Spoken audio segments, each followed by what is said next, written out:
आप भी मेरी दुकान गड़ा इलेक्ट्रॉनिक्स संभाल सकते हो। इस गेम में रोज खेलो, रोज जीतो 5000 तक के इनाम। अभी डाउनलोड करो। तारक मेहता का उल्टा चश्मा। तो मैं आत्माराम तुकाराम भिड़े, गोकुलधाम सोसाइटी का एकमेव सेक्रेटरी, अरे देखो, आप सभी का आज की इस मीटिंग में स्वागत करता हूं। सबसे पहले मैं इस मीटिंग का आपको एजेंडा बता दूं। इस बार हम लोग 15 अगस्त को देश का 71वां स्वाधीनता दिवस मना रहे हैं। तो हर साल की तरह इस बार भी हम लोग सुबह ध्वजारोहण करेंगे, सब मिलकर राष्ट्रगीत गाएंगे और उसके बाद शाम को होगा रंगारंग कार्यक्रम। अरे शरीर ले, मतलब ये ठीक नहीं है। रंग रंग का कार्यक्रम तो होली पर होता है ना, क्योंकि होली रंगों का फेस्टिवल है। ये तो 15 अगस्त है, इंडिपेंडेंस डे। अरे अय्यर भाई, रंग रंग कार्यक्रम नहीं, रंगारंग कार्यक्रम। रंगारंग अर्थात मनोरंजक कार्यक्रम। सही बात है। क्या यार, इस बार 15 अगस्त और दही हंडी एक ही दिन पे है ना, इसलिए सुबह जो कार्यक्रम होगा वो 15 अगस्त का ध्वजारोहण का कार्यक्रम होगा और जो शाम को रंगारंग कार्यक्रम होगा वो दही हंडी का होगा, जिसकी तैयारी टप्पू सेना कर रही है। Got it? ओके ओके, सरी आत्माराम कंटिन्यू प्लीज। तो मैं कहाँ था? तू वही भाई, मैं आत्माराम दुकान में ओ पिड़ू, तू कब से वहीं अटका है? अरे भाई, हंसी मजाक करना अच्छी बात है, लेकिन अभी नहीं। हाँ यार भाई, मिली मास्टर, मीटिंग आगे बढ़ा। लेकिन कैसे बोलूं चाचा जी, सब बीच बीच में बोल रहे हैं। अरे ले तू बोल, कोई बीच में नहीं बोलेगा। कोई बीच में नहीं। यार भाई प्लीज। तू बीच में मत, तू मत बोल, शांति रहो। थैंक यू चाचा जी। तो मैं गोकुलधाम सोसाइटी में जो ध्वजारोहण है उसकी बात कर रहा था कि कैसे तय करेंगे कि ध्वजारोहण कौन करेगा। माननीय आत्माराम तुकाराम भिड़े जी, गोकुलधाम सोसाइटी के एकमेव सेक्रेटरी जी, इस साल ध्वजारोहण करने की मेरी तीव्र इच्छा है, तो मुझे मौका दे दो। सॉरी जनरल, लेकिन दिस टाइम फ्लैग होस्टिंग का चांस मेरे को मिलना चाहिए। सॉरी अय्यर प्रा, ध्वजारोहण का मौका इस बार तो मैनू मिलना चाहिए जी। सॉरी सोडी, लेकिन इस बार ध्वजारोहण का मौका मुझे मिलना चाहिए। हाथी भाई, सॉरी हाथी भाई, मुझे लगता है कि इस साल ध्वजारोहण करने का मौका मुझे मिलना चाहिए। क्यों? देखिए दोस्तों, बिल्कुल गलत बात है। जैसा कि आप लोग जानते हैं कि किसी भी आयोजन में मैंने अपनी कभी कोई इच्छा प्रकट नहीं की। हाँ तो रहना था ना, आज भी क्यों प्रकट कर रहे हैं ना? तो नहीं जेटलोर, आज की बात अलग है। स्वाधीनता दिवस का मसला है, तो इस देश का एक जिम्मेदार नागरिक होने के नाते, एक लेखक होने के नाते मेरी भी आकांक्षा है कि गोकुलधाम सोसाइटी में ध्वजारोहण मैं करूं।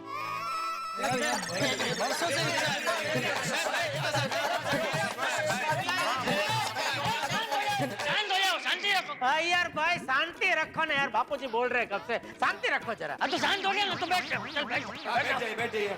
बैठो। सही बात है, बैठ के भी तो मिली मास्टर, तू बोल। हाँ, तो मैं कहना चाहता हूँ कि इस बार ध्वजारोहण करने की मेरी इच्छा है। कैसी बात है यार?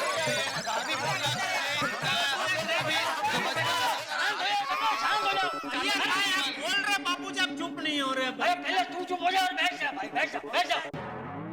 अरे यहाँ कोई घूमने जाने की प्लानिंग नहीं चल रही है, स्वतंत्र दिवस की प्लानिंग चल रही है। इसलिए हर बात का फैसला लोकतांत्रिक तरीके से लिया जाना चाहिए। सही बात है। लोकतांत्रिक मतलब जिस को ध्वजारोहण करने की इच्छा है वो अपनी बात बारी बारी सबके सामने रखेंगे। ये किसी और को नहीं, लेकिन उसे ही ध्वजारोहण करने का मौका क्यों मिलना चाहिए। उसके बाद हम सब सर्वसम्मति से ये तय करेंगे कि ध्वजारोहण कौन करेगा। यस। तो चलो भाई, जिसको भी ध्वजारोहण करने की इच्छा है वो सबके सामने अपनी बात रखेगा, ठीक है? सही बात है। हाँ, बराबर है।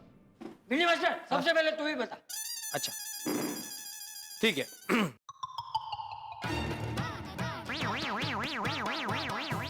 फर्ज कीजिए कि अपना भारत देश एक बाग है तो बाद में जो कलियां होती है उनका जतन करके उनको फूल कौन बनाता है? बोलो शिक्षक बना माली है? अरे भैया मालीगिरी छोड़ो, सीधा सीधा बता कि ध्वजारोहण करने का मौका तुझे क्यों मिलना चाहिए? अरे जेठालाल, मैं ये कहना चाहता हूँ कि देश की युवा पीढ़ी को सही मार्ग दिखाकर उनको भविष्य के लिए जिम्मेदार कौन बनाता है? कौन बनाता है? शिक्षक। बराबर, शिक्षक। तो देश के भविष्य की नींव कौन रखता है? शिक्षक। हाँ?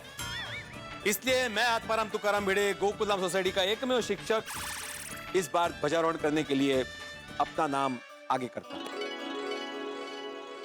आत्माराम, तुम जिस फ्यूचर का बात करता है ना, उस फ्यूचर में देश को साइंस और टेक्नोलॉजी में कौन आगे लेके जा सकता है? एक साइंटिस्ट। और आने वाला टाइम साइंस और टेक्नोलॉजी का है, इसलिए देश का प्रोग्रेस साइंटिस्ट पर डिपेंड करता है, क्योंकि साइंटिस्ट नया नया रिसर्च करता है जिससे देश को ही नहीं पूरे वर्ल्ड को फायदा होता है। इसलिए being a scientist, flag hosting के लिए मैं अपना नाम आगे करता हूँ। Well said Iyer. नंढी नंढी बबीता। एक मिनट, आप सब मेरी बात भी सुन लीजिए। देश के लोकतंत्र का चौथा स्तंभ कौन होता है? पोपट भाई, पहले 3 स्टंप कौन से? अरे स्टंप नहीं अब्दुल, स्तंभ स्तंभ। ठीक है, होगा कुछ, छोड़ो। वो ऐसे कैसे छड्डो भाई, मैनू जानना है। ओ पप्पू, तू बता पहले 3 स्तंभ कौन से हैं? सुनिए, वो पहले 3 स्तंभ वो अभी महत्व के नहीं है। अभी चौथे स्तंभ की बात चल रही है ना, मैं बाद में तुझे बताता हूँ। नहीं पोपटलाल जी, आपको पता भी है कि नहीं कि लोकतंत्र के 3 पहले स्तंभ कौन से हैं? मुझे तो पता ही होगा ना, आपको नहीं पता? अरे मुझे कैसे नहीं पता भाई? हमारी कार्यपालिका, हमारी न्यायपालिका, हमारी विधायिका, 3 स्तंभ है हमारे। सुना सोडे? हाँ, तो भाई आप चौथे स्तंभ की बात करें। देश के लोकतंत्र का चौथा स्तंभ पत्रकार होता है। बिल्कुल बिल्कुल। तो उसका क्या? बताता हूँ भाई, पत्रकार समाज का आईना होता है। वो दिन रात मेहनत करके खबर की तह तक पहुंचता है और समाज के सामने उसकी सच्ची तस्वीर पेश करता है। वो देश को और समाज को जागरूक रखने का काम करता है। पत्रकार कुंवारा होता है। कौन बोला? कौन बोला? कौन बोला? कौन बोला? ये अय्यर भाई। मैं नहीं बोला। देखिए, यह मजाक का विषय नहीं है। देश के जिम्मेदार पत्रकार होने के नाते इस साल ध्वजारोहण करने का मौका मुझे मिले, इसलिए मैं अपना नाम आगे करता हूं।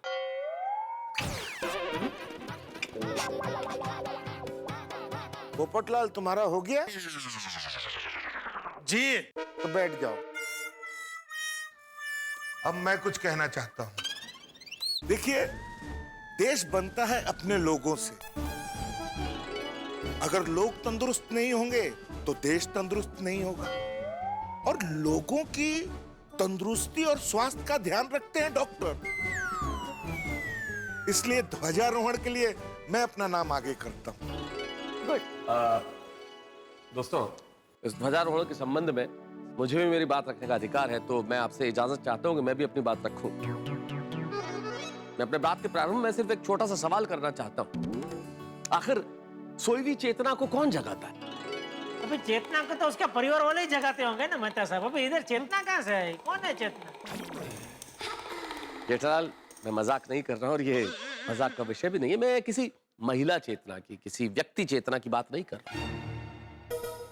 मैं तुम्हारी, मेरी, आपकी, समाज की, इस देश की चेतना की बात कर रहा हूं। आखिर इस देश की चेतना को, समाज की चेतना को जागृत कौन करता है? एक लेखक। लेखक के पास सबसे बड़ा हथियार होता है कलम का। कलम नहीं होती तो कोई आंदोलन खड़ा नहीं होता। लेखक अपनी कलम से कला और संस्कृति को अक्षुण्ण रखने का प्रयास करता है। अपनी कलम से, अपने लेखन से, अपनी रचना धर्मिता से वो एक समाज को, राष्ट्र को एक नया आकार देने की कोशिश करता है। समाज की और राष्ट्र के निर्माण में अपनी अहम भूमिका निभाता है। इसलिए मित्रों, मुझे लगता है स्वाधीनता दिवस के शुभ अवसर पे अगर ध्वजारोहण का ये पवित्र पावन मौका किसी को मिलना चाहिए तो एक लेखक को मिलना चाहिए। हाँ। यानी कि मुझे। इसलिए मैं इस ध्वजारोहण के लिए अपना यानी कि तारक मेहता का नाम प्रस्तावित करता हूं। ओ यारो, और देश के लिए सबसे ज्यादा जरूरी है देश के पहिए। देश के चक्के हमेशा अगर घूमते रहेंगे तो हमारे देश की गड्डी एकदम मक्खन वर्गे एकदम आगे बढ़ती जाएगी। और ये सब हमारे जैसे मैकेनिकल इंजीनियर ही करते हैं। बड़े बड़े ट्रक, डंपर, ट्रेन, यहां तक कि एरोप्लेन भी हमारी वजह से ही चलते हैं।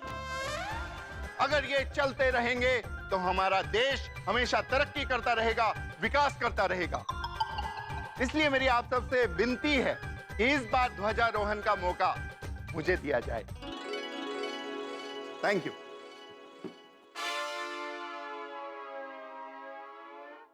माधवी, क्या हुआ? कुछ बोलना है? हाँ मतलब महिला मंडल की ओर से मैं कुछ कहना चाहती हूँ। हाँ हाँ माधवी बेटा बोलो, तुम्हें भी अपनी बात कहने का पूरा अधिकार। थैंक यू चाचा जी। कैसा है कि देश बनता है परिवारों से, और परिवार को लगन से, प्यार से, मेहनत से कौन चलाता है? घर की औरतें, the women of the house. बरोबर। इसका मतलब देश को चलाने में गृहिणी का, घर की औरत का बहुत बड़ा योगदान रहता है, बहुत बड़ी भूमिका रहती है। इसलिए इस बार का ध्वजारोहण करने का मौका हम महिला मंडल में से किसी एक को मिलना चाहिए। जी हाँ, वेरी गुड, करेक्ट। हाँ, देखिए सबने अपनी अपनी बात कह दी, अभी मुझे भी अपनी बात कहनी है। मैं ना ही एक शिक्षक हूँ, ना डॉक्टर हूँ, ना साइंटिस्ट हूँ, ना ही मैकेनिक हूँ, ना पत्रकार हूँ, ना ही लेखक हूँ, और ना ही गृहिणी हूँ। और मैं मानता हूँ कि देश के विकास में इन सबका अच्छा खासा योगदान है, लेकिन इन सब के बीच में एक व्यक्ति ऐसी है जिसका योगदान सालों से नजरअंदाज होते आ रहा है, और वो व्यक्ति है एक व्यापारी। मेरी बात पर जरा गौर से ध्यान दीजिएगा। क्या व्यापारी का जो योगदान है वो दिखता नहीं है, लेकिन इन सब के मुकाबले उसका योगदान सबसे ज्यादा है। देखिए, एक शिक्षक को स्टेशनरी, स्कूल की किताबें कौन पहुंचाता है? व्यापारी। एक डॉक्टर को दवाइयां और एक साइंटिस्ट को खोज करने के लिए जो भी उपकरण चाहिए वो कौन पहुंचाता है? व्यापारी। एक मैकेनिक को औजार और एक पत्रकार को अखबार के लिए कागज से लेकर स्याही तक कौन पहुंचाता है? एक व्यापारी। एक लेखक को कलम से लेके वो डायरी, किताबें, वो सब कौन पहुंचाता है? व्यापारी। यहाँ तक कि गृहिणी के घर में जो भी कुछ सामान चाहिए वो कौन पहुंचाता है? एक व्यापारी। तो मेरा ऐसा मानना है कि अगर व्यापारी ना हो तो आप सबका कामकाज ठप हो जाए। इसलिए मैं ये मानता हूँ कि देश के विकास के लिए आप सबके मुकाबले एक व्यापारी का योगदान सबसे ज्यादा है। जनरल, तुम कह रहे हो कि व्यापारी ये करता है, व्यापारी वो करता है, लेकिन वो ये सब फ्री में तो नहीं करता है ना, अपना प्रॉफिट तो लेता ही है ना। इसमें प्रॉफिट की बात कहां से आई? आप भी जिस कंपनी के लिए काम करते हैं उससे पगार तो लेते ही है ना, फ्री में थोड़ी करते हैं। ये भीड़े पढ़ाने की फीस लेता ही है ना बच्चों से। मतलब हम जो जो व्यवसाय करते हैं उसमें से पैसा तो कमाते ही है ना, कोई फ्री में तो कुछ नहीं करता है? मैं तो सब कुछ गलत कर रहा हूँ मैं? नहीं बिल्कुल नहीं, ये बात तो बिल्कुल सही। छोटी बराबर है कि नहीं? एकदम करेक्ट है जेठा भरा। हाँ, तो फिर यह मुद्दा क्या लेके आया भैया भाई? सॉरी। तो दोस्तों, सारे मुद्दों पर नजर रखते हुए मेरा यह दृढ़पण मानना है कि गोकुलधाम सोसाइटी में इस साल ध्वजारोहण का मौका एक व्यापारी को मिलना चाहिए, अर्थात मुझे मिलना चाहिए।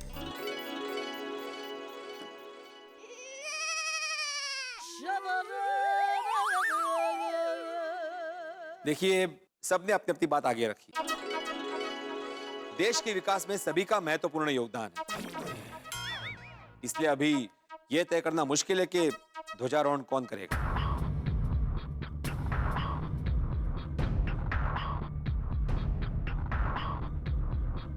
एक काम करते हैं भिंडी मास्टर, पर्ची निकालते हैं।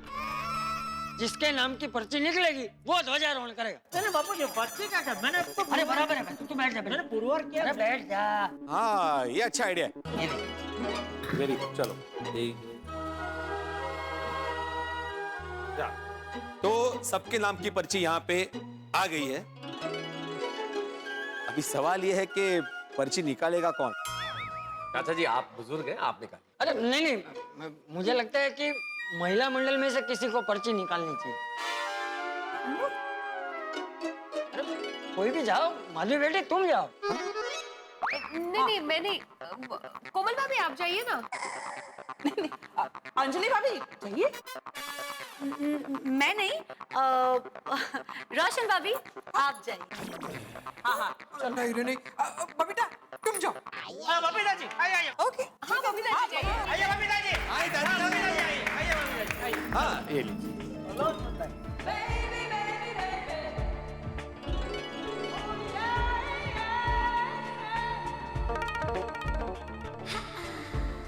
निकालिए निकालिए बबीता जी।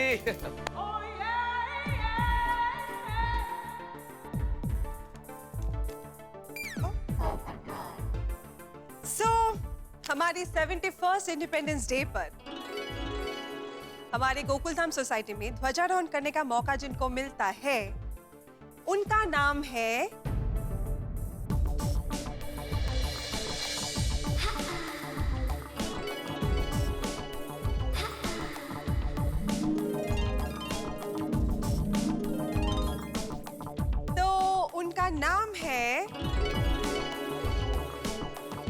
जेठा जी।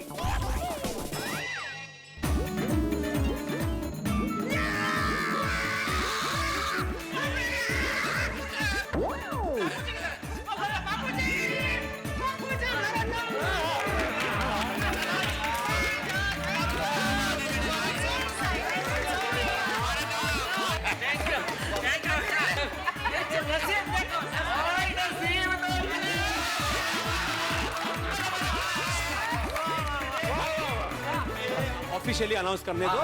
तुम नीचे उतरो पहले। नहीं नहीं ठीक है मजा आ रहा है। ऐसे रहने दे। अरे ऐसे कैसे जेठालाल, कोई भी मेंबर ऐसे हवा में नहीं उड़ सकता। सभी मेंबर का जमीन पे रहना जरूरी है, उसके बाद ही अनाउंसमेंट होगी। हाँ भाई ये तो सारा मजा किरकिरा कर दिया। बाद में बाद में कोई गल नहीं। उसी का मौका मिलता है। तो इस साल 15 अगस्त को अरे भिड़े आपण ते बोलले नाही काय ते तुमचा ते मैं आत्माराम तुकाराम भिडे गोकुलम साहेब कोण सेक्रेटरी पाहिजे। अरे म्हणजे काय ते किती गोड बोलता तुम्ही आहे ऐकायला एकदम खूप आवडतं मला। बोला बोला बोला। हो आज तर आवडणारच। तो मैं आत्माराम तुकाराम भिडे गोकुलम सोसाइटी का एकमेव सेक्रेटरी ये घोषित करता हूं कि इस साल 15 अगस्त को ध्वजारोहण करेंगे श्री जेठालाल चंपकलाल गड़ा।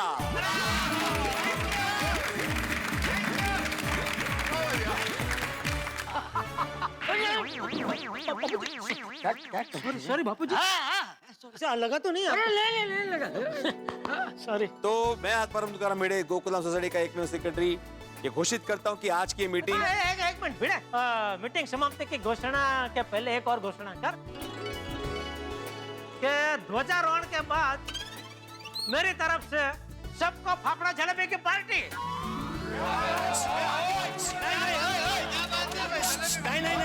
नहीं पहले मुझे अनाउंस करने दो, उसके बाद बोलो बढ़िया। तो मैं आत्माराम तुकाराम भिडे गोकुलधाम सोसाइटी का एकमेव सेक्रेटरी सबको ये सूचित करता हूं कि 15 अगस्त को ध्वजारोहण के बाद जेठालाल चंपकलाल गड़ा की तरफ से जलेबी फाफड़ा की पार्टी होगी।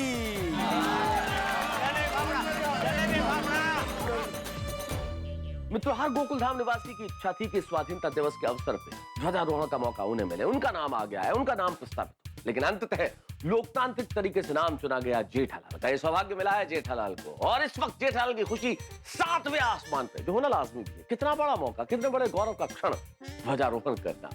और अब जेठालाल बहुत एक्साइटेड है, और उनका उत्साह, आप जानते हैं उनका उत्साह आसमान की तरह सीमाहीन है, विशाल है। इस उत्साह में अब वो क्या क्या करते हैं ये देखने वाली बात होगी। ध्वजारोहण हेतु जेठालाल कितनी तैयारियां करते हैं, किस तरीके से करते हैं, ये देखना बड़ा ही दिलचस्प होगा। क्या क्या तैयारियां होती है ये तो इस वक्त मैं कैसे बताऊं, लेकिन इतना जरूर कह सकता हूं कि आज जो कुछ भी होगा होगा बड़ा मनोरंजक। बस देखते रहिए तारक मेहता का उल्टा चश्मा, देखते रहिए, हंसते रहिए।